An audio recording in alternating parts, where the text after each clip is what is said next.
At ang first prize natin, ang ipamimigay ng Ajas Philippines sa mananalo ay ang complete set gaming peripheral. Singaw ako eh. So ang first prize natin, ito yung galing sa Ajas Philippines. Ano nga pa? Patay tayo dyan, di ako matatapos.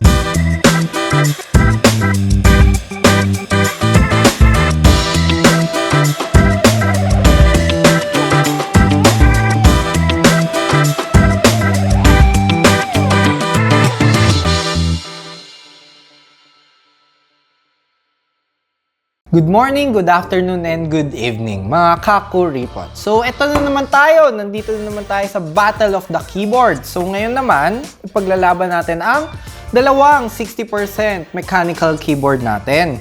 So, hindi pa ito yung actual na review. So, medyo unboxing pa lang to ng dalawang 60% keyboard natin, which is ang RK61, Royal Clutch RK61, and ang Ajas i610T.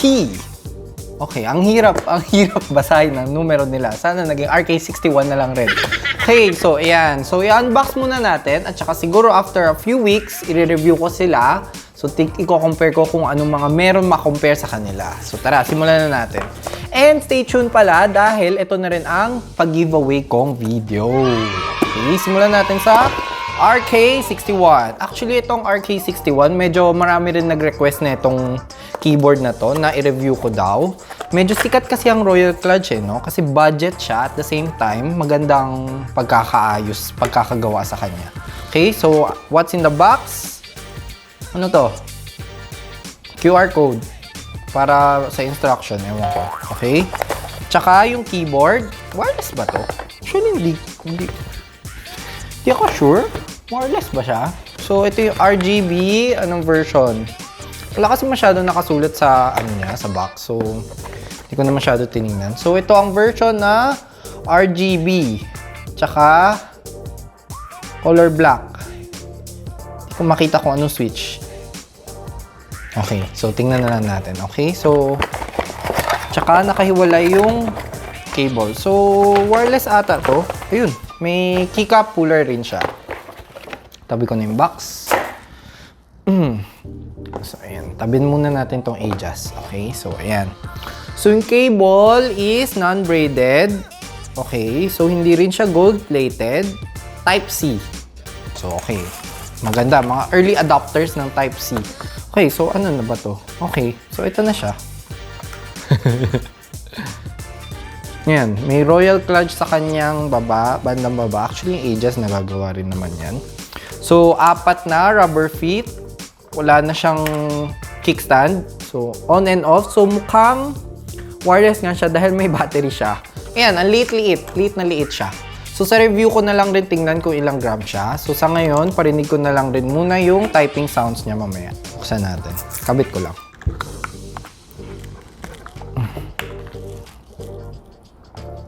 Kita ba sa taas? Okay. So, medyo malapad yung ito niya, yung mga arrow keys niya kasi parang naging secondary function na rin siya. Pati yung mga F row niya, nandito na rin kasama sa number row. Ayan. So, tingnan natin. Ayan, nagta-type naman siya. Hindi ko alam kung paano siya i-connect. Wireless pa talaga to? Baka hindi siya wireless talaga, no? Obviously, wala akong alam sa product na to. So, after a few weeks, tsaka ko na masasabi lahat kung anong tingin ko sa kanya. Pero as of now, hugutin ko muna. Tingnan natin kung anong switch niya. So, kung anong switch ang oh, brown. Brown pala to. Brown switch. Anong brand? Huano ba to? Oh, Huano siya. So, same siya dun sa K870T ng Ajas. Black Huano switch. Okay, so pakinggan natin ang typing sounds.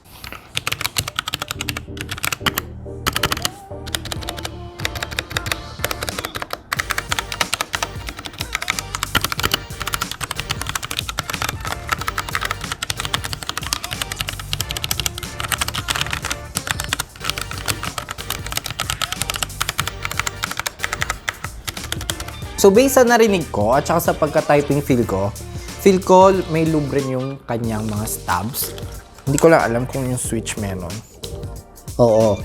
Lube nga. Lube yung stubs niya. Unang ano mo palang makita mo medyo oily siya. So meron, na lube siya. Factory lube ang tawag nila. Medyo may alam na ako. Okay? Maganda naman siya. So tulad ng sinabi ko nung K870T, ang brown Juanos medyo for me, medyo okay lang.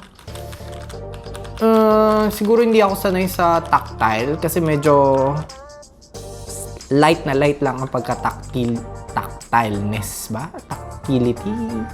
Pagka-tactile niya. Okay. Nice. Okay. So, sakto lang. Okay lang.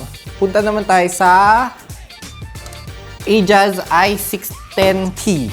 Bluetooth, dual mode, mechanical keyboard. So, baka Bluetooth rin to. Na-on nga kasi siya, no? So, Bluetooth rin to malamang. Specs ng Ajaz i610T 610. Type-C rin siya. Nasa around 580 grams. USB 3.0 na pala to. Alam ko matagal na rin tong i610T. So, baka binabago rin nila lahat. Kasi dun sa AK33, mayroon isang viewer na nag-point out na Type-C na daw yung nabili niya. So, baka binabago na rin ni Ajaz isa-isa yung mga kanyang USB cable. So, may USB dongle, Apple and Windows compatible. Okay, so hindi ko rin alam kung anong switch siya. Black switch ata to. Paikwang Hazel. Ay, mali! Black color, white LED. Hindi ko alam kung anong switch kung hindi nakasulat. Okay, so tara, unbox na natin. Ayan, so what's in the box? Yung keyboard. Yes. Naku, maingay. Anong switch to? Nako, blue. Tsaka, same na same. May keycap puller rin siya tulad nung RK. Nung Rich Kid. At tsaka, USB Type-C niya. Pero, hindi rin gold-plated. Type-C rin. Halos same na same lang sila, no? Compare natin yung keycap puller nila. Mukhang same na naman ang OEM nila. Dahil same na same lahat. Pwede ko pagbalik rin to, hindi nyo mapapansin na pinagpalit ko yung switch. Actually, hindi, ito ata yung sa Ajaz. So, same na same. Mukhang iisa lang ang nagkunan nila nito. Nilagyan lang nila ng Ayan. So, unang tingin, ayan. Tingnan natin kung may same pa sa size nila. Hala siya! Same na same yung size. Pati USB placement. Naka! So, mukhang wala akong mari-review pala dito. So, magandang na lang to. Mukhang walang mananalo sa kanila pala, I mean.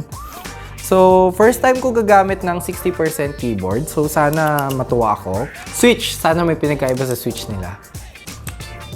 Switch ng Ajaz is... Boom! Panis! Juano pa rin. Iba lang kulay. Blue. Okay. Naka! Okay, so mukhang iisa lang ang pinagkukunan talaga ng mga China pips natin. Good job, China. Swerte nung gumawa nito. Mayaman na siya.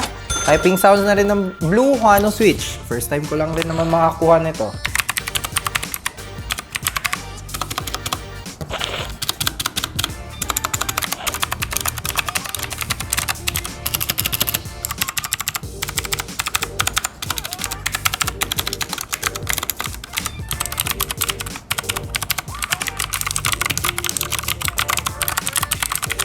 Okay, narinig nyo na. Actually, maganda naman yung sound niya. Mukhang lube rin yung stubs niya. Tingnan natin. Kasi gamitin ko daw to. Okay, ayan. Ay, nako, hindi maganda ang ganitong kick.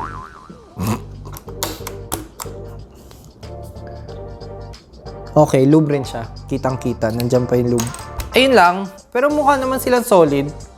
Siyempre, mukhang iisa lang naman ng tatay nila di ba? Isa lang ang gumawa sa kanila. So, solid naman sila. Tsaka may rason kung bakit sikat na sikat ang RK61. Tingnan ko na lang. Pag gusto nyong i-compare ko talaga sila, comment down below na lang kung anong sa tingin nyong gusto nyong malaman about sa keyboards na to. Pero isa lang nga sila. So, comment down below na lang kung anong gusto nyong sagutin ko, kung ano man yung mga tanong nyo para maisagot ko siya sa review ko. If ever nagagawa pa ako ng review video nito. Ayun. Okay. So bago tayo pumunta pala sa giveaway ko, pakita ko lang sa inyo ang ilaw. Actually, maganda ang puti nito. So yung RK61, naka-RGB siya. Ito is white nga lang. So ayun, yun lang yung pinagkaiba nila. So if ever pala na gusto nyo bumili na itong Ajas i610T, andyan lang yung links down below. Ayan, thank you guys. So as a token of my appreciation, okay. So dahil third giveaway ko na nga to at 5,000 subscribers na, naghanap ako ng mabubudol-budol ko. Okay? So base naman sa thumbnail ng video na to, alam nyo na kung sino yung nabudol-budol ko, ang Ajas Philippines. So sila yung nabudol-budol ko para mag-sponsor ng giveaway na to. So as usual rin, dalawa magiging winners natin, ha? Diba? Hindi pwedeng isa lang. Then, huwag nyo, mamaya next time isa na lang. Okay, di bale. So, ano ang second prize? Simulan natin sa second prize. So, ang second prize, itong RK61, yung kanina. So, yung Royal Clutch RK61 mechanical keyboard natin. Tapos, may kasama siyang from Fibers Trading, itong two-tone leatherette desk mat. Okay, so makikita nyo to sa dati kong video, dun sa K28 versus K550. Okay, so links will be at the description below na lang. Lahat na makikita nyo, lalagay ko sa description natin. So, ang first prize naman natin, ito yung from Ajas Philippines. Okay, tabi muna natin to. Ang complete gaming peripheral set worth almost 4,000 pesos. So, keyboard, headset, mouse yan. So, ano ang keyboard natin? Ang keyboard natin ay ang itong AK33 white with icy blue LEDs and black switch. Okay? So, meron akong review nito. Litaw dyan. Okay? So, tingnan nyo na lang kung anong tingin ko sa keyboard na to. Links will be at the description na nga lang tulad ng sinabi ko. So, after ng keyboard, ang mouse naman natin ay ang AJ390R. Okay, so na-unbox ko na to, pero yung AJ390 version. So, ito yung may R. Malalaman nyo rin next time kung anong pinagkaiba nila. Alam ko yung sensor lang. Okay? So, after ng mouse, headset naman na AX365. Pink or black color. Okay? So, na-review ko na rin to. Litaw rin dyan. So, check out the video na lang kung anong sa tingin nyo. Pero wala rin naman kayong choice dahil ito talaga yung papamigay ko. Okay? So, etong mouse rin pala, pwedeng mamili ng black or white. Etong keyboard, wala na. Ito na. Kung ano yung sinabi ko, yun na yun. So, anong dapat gawin ng subscribers ko na gusto manalo nitong mga to? So, first, share this video sa inyong Facebook page and tag 3 of your friends with the hashtag KuripotGiveaway. So, number 2, like and follow AjasPH on Lazada and Shopee. Tapos, Facebook ko rin and Instagram. So, lahat ng links, nandyan na lang talaga yan sa baba. Okay? Paulit-ulit na ako para na ako sirang plaka. So, pag natapos nyo na yan, comment your Facebook link dyan sa comment section below. Tapos, with the hashtag rin, KuripotGiveaway. So, tapos, pag wala nun, hindi kayo mapipili. So, huwag niyong kakalimutan yung hashtag KuripotGiveaway. So, kailan naman matatapos ang pag-giveaway na to? Bubunot na ako ng winners natin kapag umabot na ng 1,500 followers sa Facebook ko and sa Instagram, sa AjasPH ng Lazada and Shopee. So, kunwari, bukas, mag 1,500 na lahat yung account. Edi, tapos na, bubunot na ako kagad. Pero, hanggat hindi. And as usual, shipping fees will be shouldered by the winners. Kaya thank you again for the 5,000 subscribers. Huwag kayong mag-alala. May nabudol-budol na ako para sa next giveaway natin. Ha? Naka-ready na siya. Okay? So, good luck guys. Sana manalo kayo lahat. Pero syempre, dalawa talaga mananalo. Sorry. Sorry, ganun lang budget natin. Hindi tayo kumikita sa YouTube. So, pa-sponsor lang ang kaya kong hanapin. Sorry guys. Okay.